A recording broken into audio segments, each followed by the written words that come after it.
먼저 볼 영상이 김지선 씨, 연예인 아시죠? 이분이 눈물을 흘리면서 고백하는 인터뷰 내용이 나오거든요. 어떤 내용인지 한번 보시고 은혜를 받으시기 바랍니다. 김지선 씨의 눈물입니다. 지훈 엄마가 교회를 다니는데 나는 네가 못돼서 내가 너 때문에 교회를 안 다닌 거라고 딱 그러시는데 14년 만에 결혼인데 살면서 제 주위에서 정말 많은 분들이 얘기를 하시는 게 넌 참 너를 욕하는 사람은 없더라 이 말씀을 많이 하세요. 아니 한 분 계시는 근데 정말 보면은 다 뭐 저보고서 뭐 이렇게 저는 이렇게 적을 만들지는 않았던 것 같아요. 제가 개그맨 생활을 하면서 그러니까는 어느 순간에는 제가 교만했었는지도 몰라요. 얼마 전에 저희 집에서 아이를 한 14년을 봐주셨던 이모님이 이제 그만두셨어요. 그만두셨는데 그분이 저한테 딱 그러시는 거예요. 지훈 엄마가 교회를 다니는데 나는 네가 못돼서 너무 못돼서 내가 너 때문에 교회를 안 다닌 거라고 딱 그러시는데 14년 만에 결혼인데 그래서 제가 정말 죄송하다고 제가 죄송하다고 말씀을 드리면 정말 되게 하나님께 너무 죄송한 거예요. 너무 죄송하고 정말 내가 밖에 나가서 하나님을 믿는 사람으로서 내가 과연 잘하고 있는 건가? 집에서 같이 사는 14년을 살았던 분이 내가 너 때문에 교회를 안 다녔나? 너 때문에 하나님을 안 믿는다라고 딱 얘기를 했다면 내가 정말 잘못된 건 아닌가? 근데 그때 저희 집에 잠깐 오셔서 저희 집안일을 좀 도와주시던 분이 권사님이셨어요. 제가 그분하고 같이 대화를 하면서 저 어떻게 해야 돼요 권사님 그랬더니 하나님은 온전한 자를 위해서 오신 분이 아니라 정말 죄짓고 고쳐야 되고 그런 사람을 위해서 오시지 않았느냐. 지금부터라도 그분을 위해서 기도하고 지금부터라도 잘 하시라고 그리고 그걸 너무 마음에 두지 말라고 하시는 거예요. 그래서 그때 그랬어요. 주님 제 죄인이에요. 한 영혼이 저 때문에 교회를 안 다니겠다고 하신다면 제가 그분을 위해서 기도하겠습니다. 정말 그분이 저를 용서를 안 해도 되는데 그분이 진정으로 하나님 만나서 사람 때문에 교회를 안 나간 게 아니라 정말 주님만 바라보고서 그분이 인격적으로 주님을 만났으면 좋겠습니다. 라고 저는 지금부터 기도를 하겠습니다. 라고 했거든요. 그래서 저는 자격으로 봤을 때는 제가 죄인이기 때문에 정말 자격으로는 최고의 자격이 아닌가 이런 생각이 들어요. 그리고 앞으로 두 번 다시는 그런 분이 나오시지 않도록 저도 노력을 해야 되겠죠.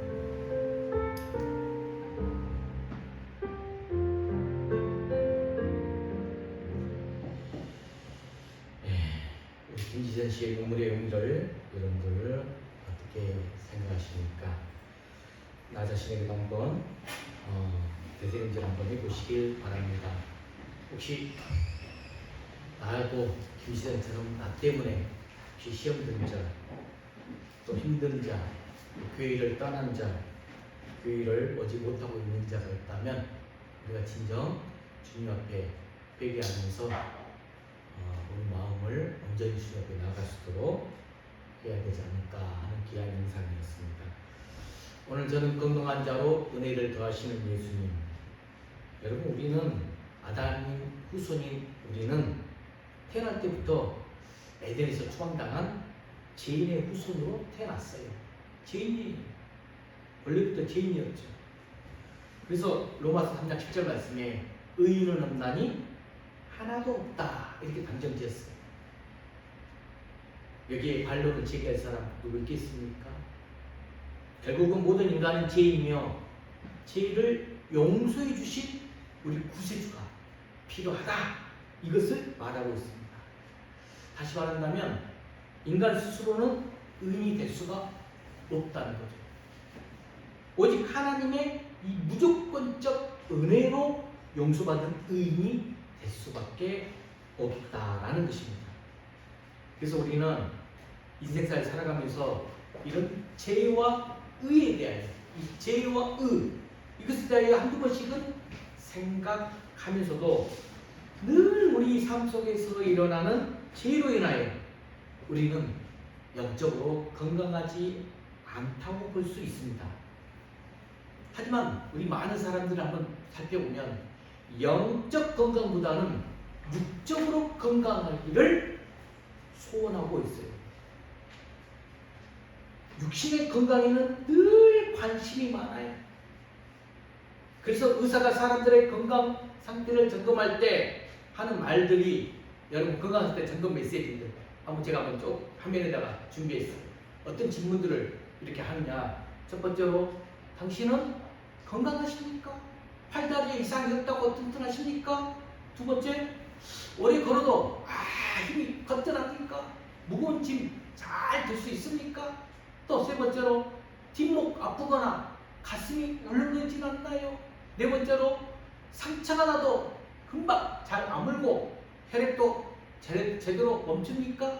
다섯 번째로 여전히 에너지가 넘치고 활기찬 생활을 하고 계십니까?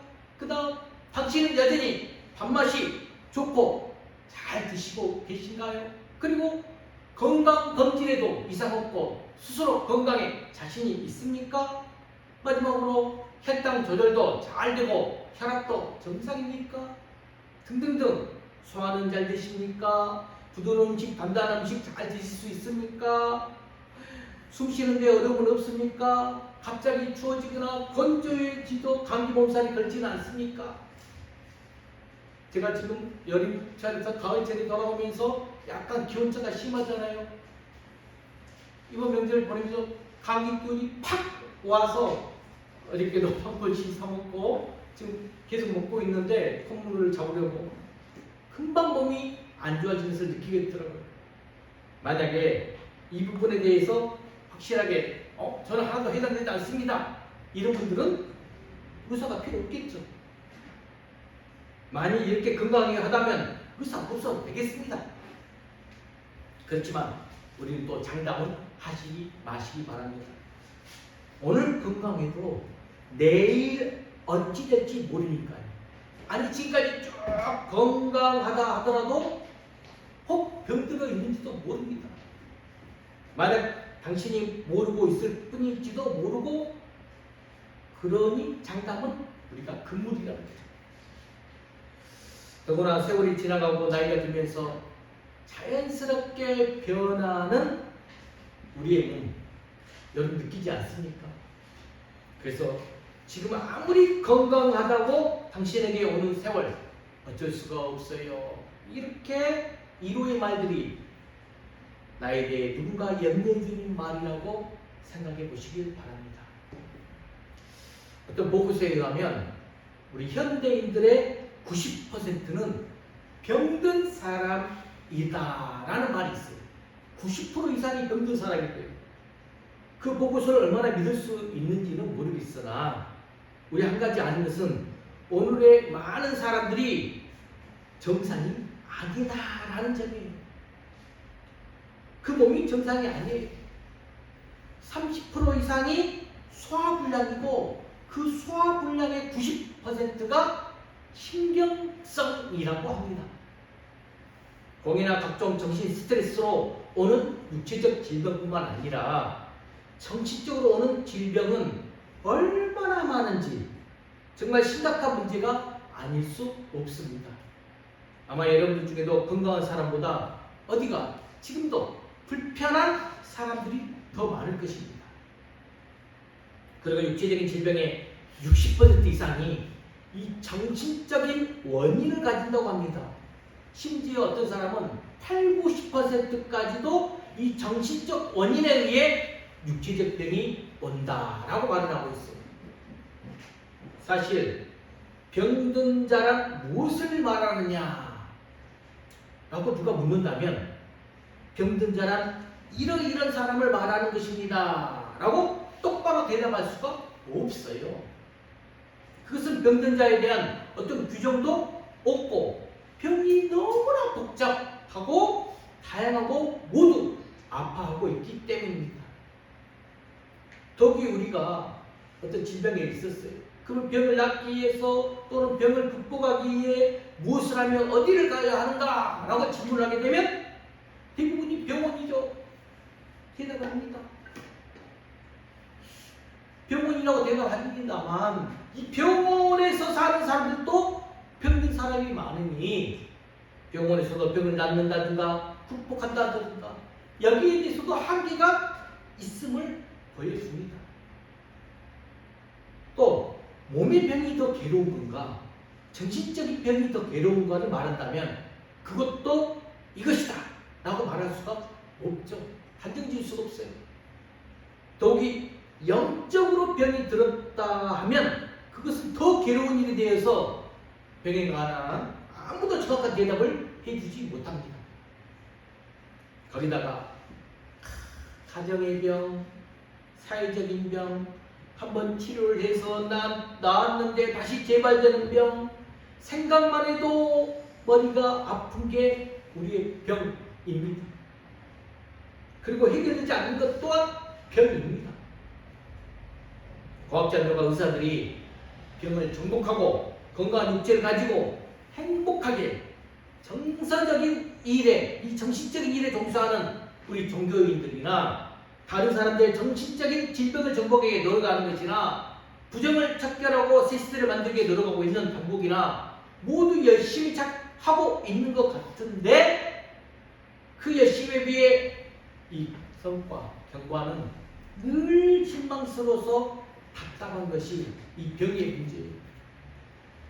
우리도 지금 코로나를 3년을 대부분 지으면서 또 다른 바이러스 질병들이 또 생기면서 또 사회적인 질병들이 또 생기면서 또 정신적인 질병들이 또 나타나면서 얼마나 근원적인 악의 현상들을 계속적으로 순환하고 있지 않습니까?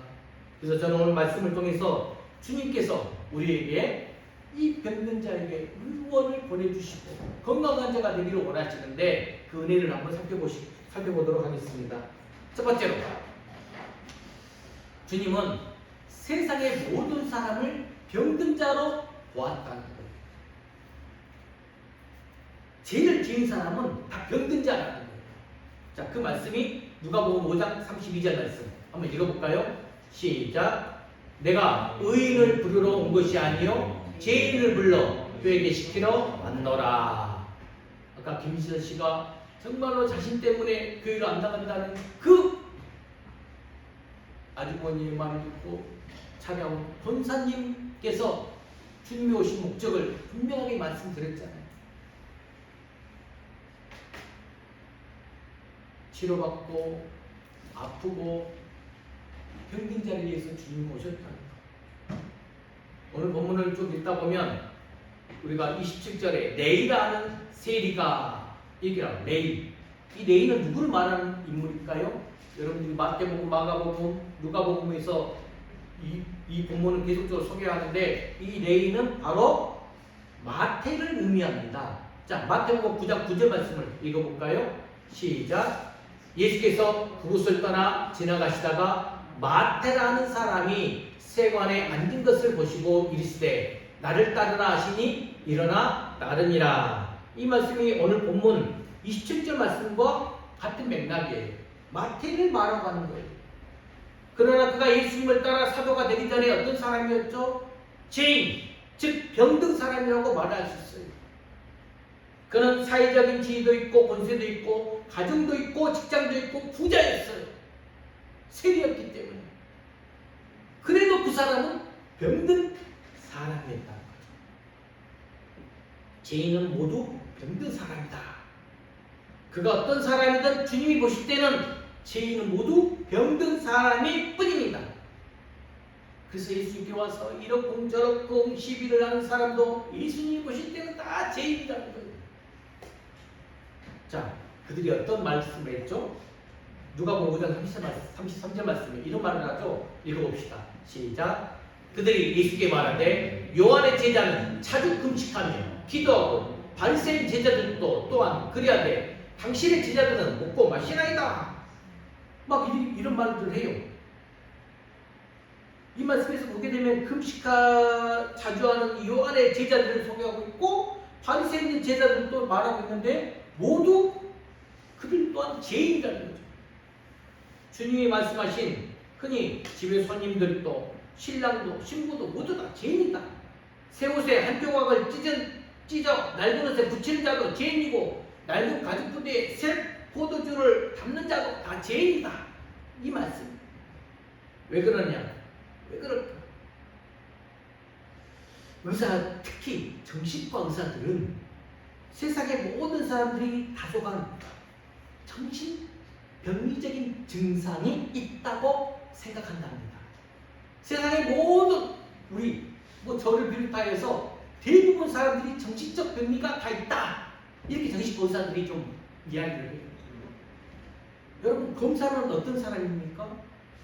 죄인들의 죄를 밝혀 사회를 밝히려는 사람들이잖아요. 그래서 그들은 죄인을 조사하여 죄를 밝히고자 합니다. 자, 그런데 주님은 모든 사람을 죄인으로 보신다겠죠? 그리고 그 사람들을 병든 사람이라고 말씀하셨습니다. 그래서 이 말씀을 증거한 말씀의 맥락을 잠언 23장 29절 말씀과 미가서 6장 13절 말씀을 함께 읽어봅시다. 자, 잠언 23장 29절 시작. 재앙이 네게 있느냐? 근심이 네게 있느냐? 분쟁이 네게 있느냐? 원망이 네게 있느냐? 까닭없는 상처가 네게 있느냐? 붉은 눈이 네게 있느냐? 그러므로 나도 너를 차서 병들게 하였으며 내 죄로 말미암아 너를 황폐하게 하였나니. 연결되어 있어야 내가 많이 했는데 재앙, 근심, 분쟁, 원망, 까닭없는 상처 다 누가 있냐? 나도 너를 쳐서 병들게 하였다. 병든 자다. 이게 바로 네 죄로 말미암아 너를 황폐하게 하였다. 즉 모든 병은 죄로 인해 왔다라고 말씀하고 있는 거예요. 주님께서 모든 사람의 죄를 지은 병든 사람으로 보신 것, 이유가 뭘까요? 죄인은 병든 자다 이렇게 보신 이유가 병든 자로 보심으로써 그를 구원하고 하시고자 하는 뜻이 담겨져 있습니다. 자, 이 말씀은 마태복음 10장 8절 그리고 마태복음 8장 17절 말씀인데 10장 8절 읽어봅시다. 시작. 병든 자를 고치며 죽은 자를 살리며 나병한 자를 깨끗하게 하며 귀신을 쫓아내되 너희가 거저 받았으니 거저 주어라. 마태복음 8장 17절 시작. 이는 선지자 이사야로 하신 말씀에 우리 연약한 것을 친히 담당하시고 병을 짊어지셨도다 함을 이루러 하시리더라. 주님이 우리에게 찾아오셔서 십자가에 죽으시고 돌아가시는 이유가 우리 병든 심령들을 구원하고자 하심이라는 거예요. 여러분, 이렇게 마태복음 1장부터 요한계시록을 쭉 살펴보면 이 병에 대한 말씀이 200번 이상이나 기록되어 있습니다. 이것만 봐도 우리 인간의 각종 질병에 대하여 주님이 얼마나 깊은 관심을 가지고 있었는가를 알 수가 있습니다. 예수님은 우리 죄인 심령들을 모두 다 병든 자로 긍휼히 보셨다는 것, 그게 깨닫길 바랍니다. 자, 그러면 두 번째로 이런 우리 병든 자, 죄인을 어떻게 치료하시는가? 어떠한 자를 치료해 주시는가? 자, 치료를 받기 원하시기 위해서 우리는 어떠한 자세로 나가야 되는가? 첫 번째, 주님께 나아온 자가 치료받게 돼 있어요. 나아온 자. 주님에게 병을 치료받기 원하는 사람은 주님께 나와야 돼요. 병을 치료받고자 하는 사람은 여러분 어디 갑니까? 병원에 가서 의사에게 가야 돼요. 의사에게 와야 됩니다. 어디? 그냥 와서는 안 되죠. 자기가 환자라는 것을 숨기지 않고 나와야 합니다. 건강한 사람에게는 의사가 쓸데없듯이 자기가 죄인이 아니라고 하는 사람에게는 예수님이 쓸데없는 분이 됩니다. 주님은 누구든지 다 내게로 오라 말씀하셨어요. 죄를 지은 사람이나 죄를 지을 사람이 경찰서에 가요. 검사에게 죄를 숨길 수 있잖아요. 자기가 죄를 숨기면서 자백할 수 있어요. 하지만 병든 사람은 의사에게 자기의 병을 숨겨서는 절대 안 되죠. 솔직하게 자기의 병을 모두 말해야 진단을 완전히 가요. 약을 처방받고 또 수술하고 수가 있어요. 주님에게도 자기 죄를 솔직히 다 고백해야 돼요. 본문의 세리마태는 자기 죄를 솔직히 고백하고 예수님의 제자가 된 사람이에요. 하지만 바리새인과 서기관들은 자기 죄를 숨김으로 죄인이 되어 멸망을 받은 사람입니다. 주님께 나오자. 두 번째가 그래서 뭐냐? 솔직하게 회개한 자가 치료받을 수가 있다는 거예요. 회개한 자. 회개해야 돼요. 주님은 내가 의인을 부르러 온 것이 아니라 죄인을 불러 회개시키러 왔노라 라고 누가복음 5장 32절에 말씀하셨습니다. 회개는 주님이 우리의 인생을 살리는 방법이에요. 예수님 당시 많은 종교인들이 가졌던 종교적 의식들이 있어요. 금식을 하는 사람도 있고 구제를 하는 사람도 있고 정기적으로 제사를 드리는 사람들도 있어요. 안식일도 지키고 여러 가지로 종교적 제도를 가지고 있었어요. 사실 당시 유대 사회는 종교적 사회였죠.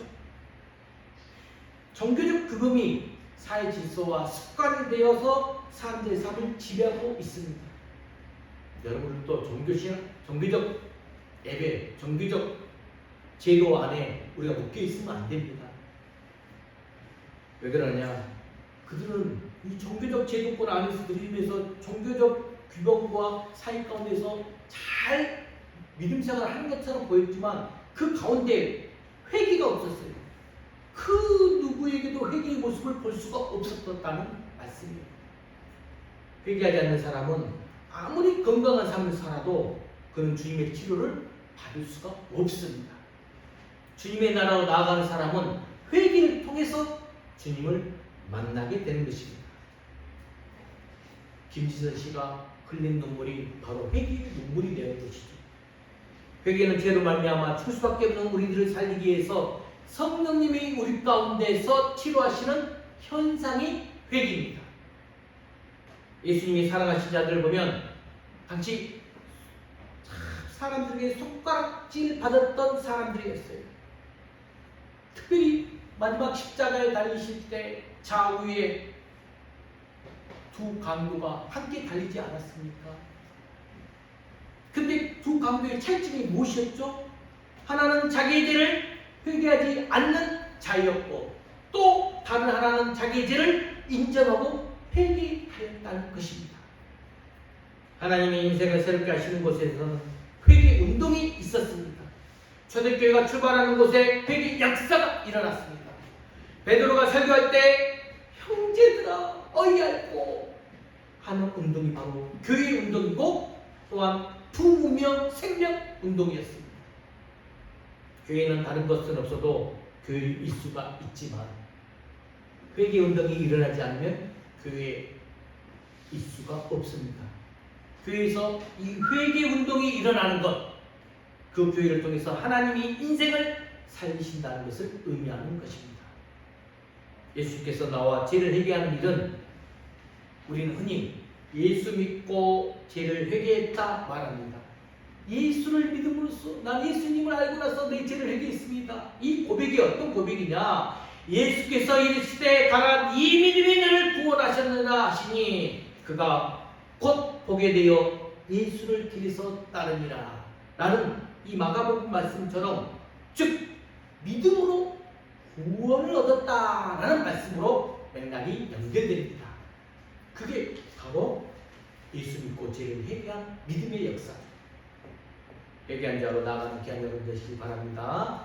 마지막 세 번째, 이게 이제 좀 제일 저는 중요하다고 보는데 자신이 영적으로 병든 자라는 인식을 가지는 것 매우 중요합니다. 예수는 의사는 병든 자에게 필요한 사람이지 건강한 사람에게는 쓸데가 없다라고 했어요. 너무나 당연한 말씀 아닙니까? 그러나 이 말씀하신 이유가 있어요. 본문 30절을 보게 되면 예수님이 병든 자를 고쳐주시고 세리와 죄인들로 취급받던 사람들과 함께 있을 때 그들이 주님을 향해서 너희들이 어찌하여 세리와 죄인과 함께 먹고 마시느냐, 공격적인 말을 받을 때 하신 말씀이 무엇입니까? 주님의 말씀, 스스로 의롭다고 여기는 너희들에게는 내가 필요 없는 사람일 것이다. 그러나 자기 스스로 죄인인 줄 아는 사람들은 나를 통해서 고침을 받게 될 것이다 라는 말씀이에요. 즉 자신이 영적으로 죄인인 줄 아는 사람이 주님으로부터 고침을 받게 된다라고 말씀하고자 있는 것입니다. 병고침을 받기 위해서 이 병자가 무엇보다도 자신이 병들었다는 이 사실을 인정할 줄 알아야 돼요. 치료는 병을 인정하는 시간부터 시작되는 것입니다. 내가 내 스스로 인정이 되는 순간부터 모든 것들은 기적과 이적과 역사 가운데서 치료가 시작돼요. 주님이 고칠 수 있는 사람은 자신이 병든 자라는 인식을 가진 사람이라고 했어요. 예수님은 세상의 모든 사람을 병든 자로 봅니다. 의사 앞에는 그가 어떤 사람이든 병자로 그 앞에 있는 것이잖아요. 그 사람이 임금이든 부자든 박사든 가난한 사람이든 무능한 사람이든 의사 앞에 딱 앉게 되면 환자로 있는 것입니다. 우리가 의사 앞에 갈 때에는 자기 자랑하러 가는 사람 없죠? 자기 명예를 뽐내러 가는 사람 없습니다. 오직 의사 앞에서는 환자로 있다는 사실을 알아야 합니다. 목사가 다른 곳에서 목사이지만 저도 의사 앞에 서면 환자일 뿐입니다. 바꿔 말하면 세상 모든 사람은 다 병든 자, 죄인이라는 것. 그러나 예수님이 죄를 사하여 주시는 사람은 자신이 죄인임을 깨닫고 회개하는 사람이었다는 것. 스스로 의인이라고 생각하는 자는 주님의 부르심을 애면하고 있음을 보게 됩니다. 그러므로 주님은 내가 의인을 부르러 온 것이 아니다 라고 했어요. 사람들에게 자신이 죄인이라는 인식, 가장 중요한 순간입니다. 주님은 그 순간부터 그 사람을 고치시기 때문입니다. 회개하는 입술에 이 고백이 나와야 돼요. 자, 여러분, 모든 병자는 우선 병원을 가야 되죠. 그리고 자기 병은 정확하게 의사들에게 말해야 되죠. 그런데 환자가 의사에 갈 때 여러분 한번 생각해 보세요. 아무런 의사를 찾아갑니까? 그렇지 않아요. 출산하는 부인이 몸이 아프다고 치과 가면 안 되죠. 산부인과를 찾아가야 합니다. 배가 아프다고 해서 배가 아픈데 안과를 찾아간다? 안 되죠. 내과를 찾아가야 됩니다. 그래서 이런 전문적인 치료 기술을 가진 의사들을 우리는 뭐라고 부르죠? 전문의라고 부르잖아요. 전문의. 그러나 세상에는 인간을 근본적으로 치료하는 전문 의사는 없어요. 여러분, 사람이 우리 인간의 내면의 어떤 상처들을 전문적으로 치료할 수 있다? 안 돼요. 그런데 주님은 당신을 인간의 문제를 근본적으로 고치시는 전문 의사다 라고 말씀하고 있어요. 그래서 주님이 이 세상에 오셨다는 말씀을 했습니다. 자, 우리 말씀을 통해서 더 살펴봅시다.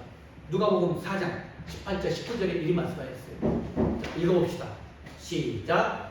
주의 성령이 내게 임하셨으니 이는 가난한 자에게 복음을 전하게 하시려고 내게 기름을 부으시고 나를 보내사 포로된 자에게 자유를, 눈먼 자에게 다시 보게 함을 전파하며 눌린 자를 자유하게 하고 주의 은혜의 해를 전파하게 하려 하시리라 하였더라. 아멘. 주님의 말씀입니다. 오늘 우리들에게 있어서 가장 심각한 병, 여러분 육신적인 병이 아니에요.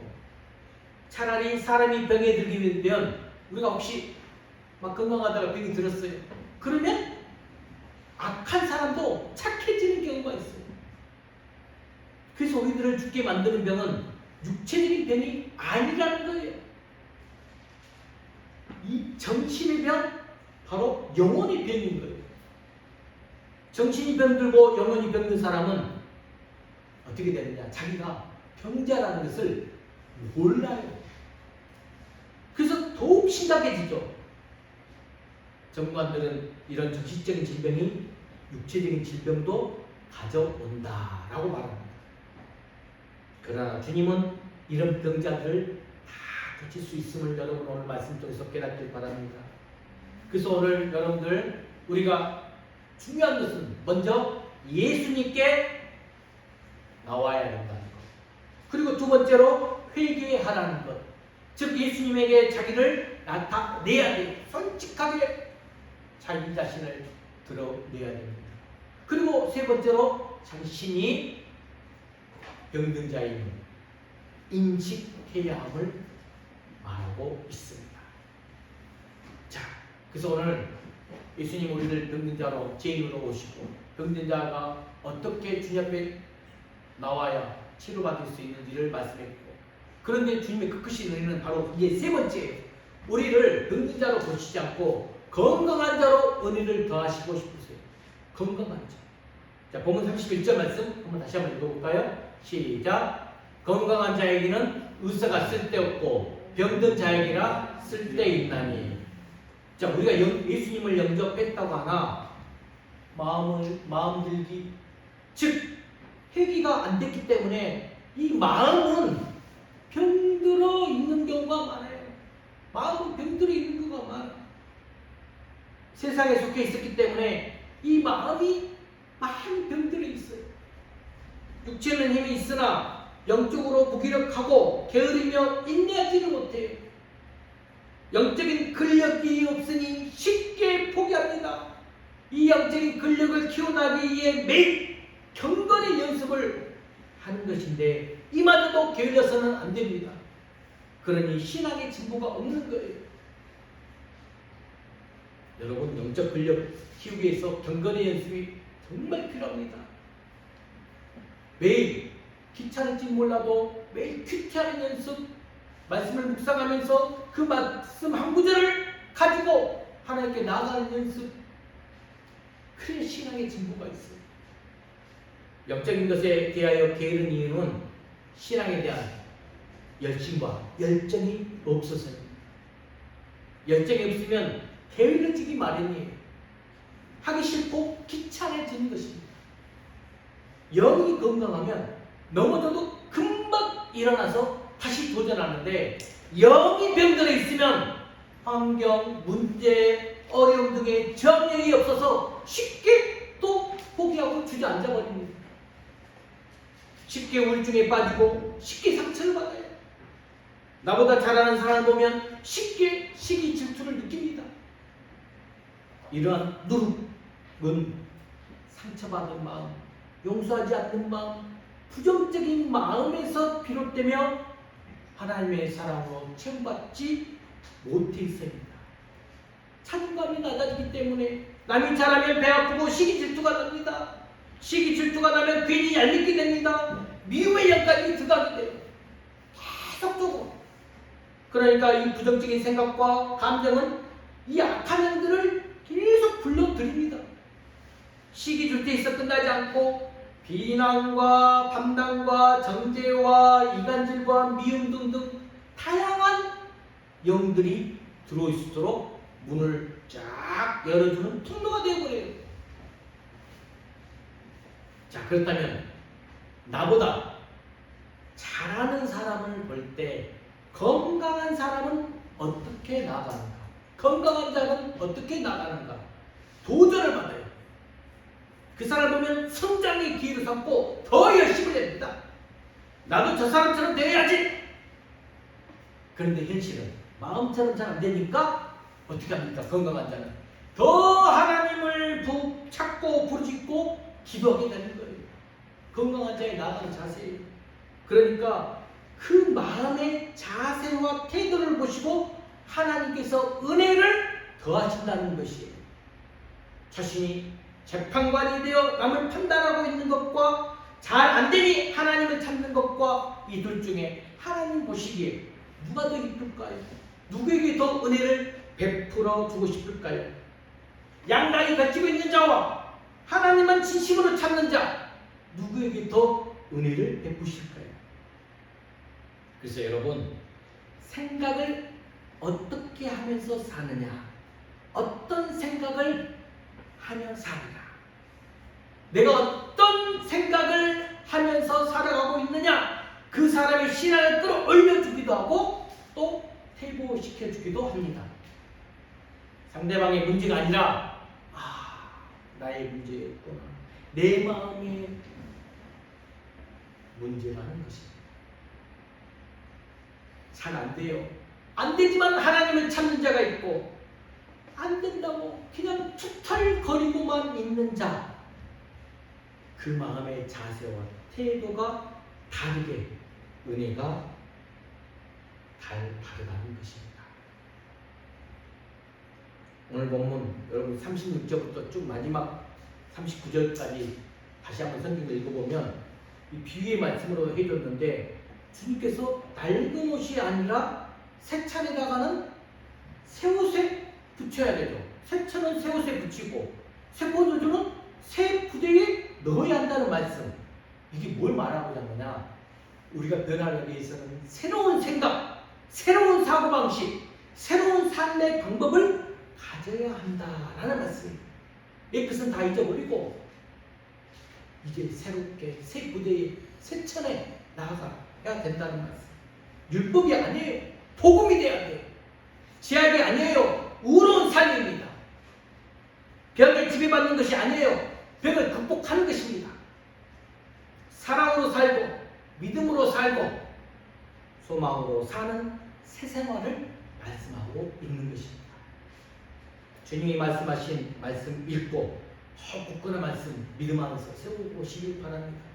자, 그래서 새 힘과 새 능력, 새 소망을 주신 말씀 한번 읽어볼까요? 로마서 12장 2절 말씀, 고린도서 5장 7절, 고린도서 3장 10절. 자, 먼저 로마서 12장 2절 여러분 크게 한번 마음이 선포하듯이 이 말씀을 그대로 받아들이시기 바랍니다. 시작. 너희는 이 세대를 본받지 말고 오직 마음을 새롭게 함으로 변화를 받아 하나님의 선하시고 기뻐하시고 온전하신 뜻이 무엇인지 분별하도록 하라. 고린도서 5장 17절. 시작. 그런즉 누구든지 그리스도 안에 있으면 새로운 피조물이라. 이전 것은 지나갔으니 보라 새 것이 되었도다. 골로새 3장 10절. 새 사람을 입었으니 이는 자기를 창조하신 이의 형상을 따라 지식이까지 새롭게 하심을 입은 자니라. 아멘. 저는 어제 이 본문 세 구절을 다시 딱 정리하면서 제가 평소에 기도하면서 많이 선포합니다.